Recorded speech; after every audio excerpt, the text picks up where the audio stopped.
this is a demo of the Raspberry Pi IoT subsystem, which is my graduation project. Okay, as we can see, we have two hardware devices. The first one is our laptop right over here, and the second one is our Raspberry Pi laying on the table.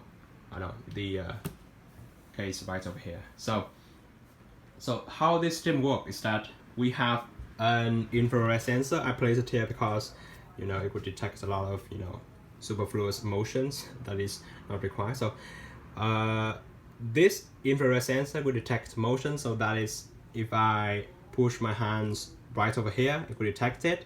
The signal will be sent to this Raspberry Pi, and then it will be sent through wireless, through TCP, into this Unity app. So basically you can see that, okay, for demonstration, these two devices, this Raspberry Pi and my laptop, they are not connected by any means of hardware components. So there's no USB cables, there's no network wires, and also there's no some kind of jumper wire. So there's none of them, okay? The only thing that they have in common is that they connect to the same Wi-Fi network, right? So basically, yeah. Again, this detect motion. The motion will be this detect motion. The signal will be sent to this little device here, and it will send the signal again through internet TCP into this Unity app. All right. So what we are going to do now is that, so this is a Unity app, which we will have our demo on. So basically, this is how it goes. We are going to start a Python program on this device, which is responsible for receiving the motion signal detected by this infrared sensor, and also sending the signal via TCP into this Unity app, right? So we are going to start the Python program right now. Okay, Python. So this is the Python program. It is called Raspberry Pi TCP infrared motion detection. Okay, I'm going to start it. Now, what it does is that it is now currently waiting for the client to connect, which is this little guy.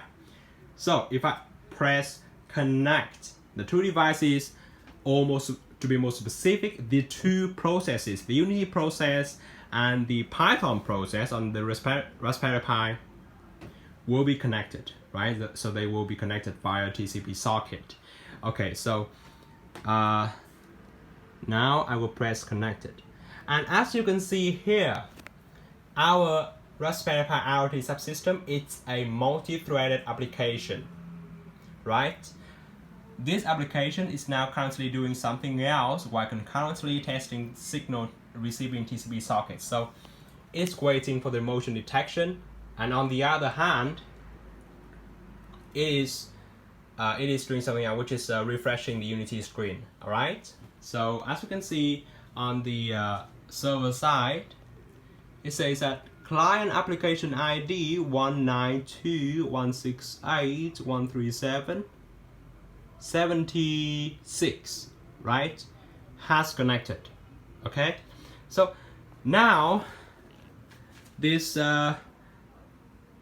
infrared sensor right here, if I ever touch it, or if I wave my hands over it, it will detect the motion, and it will send the signal to this Raspberry Pi, and then to this Unity app right over here, right? Okay, so I'm going to demo it right now. Okay, so I'm going to touch it. Now the motion is detected, and we see that this Python application, this Python process, has finished its job.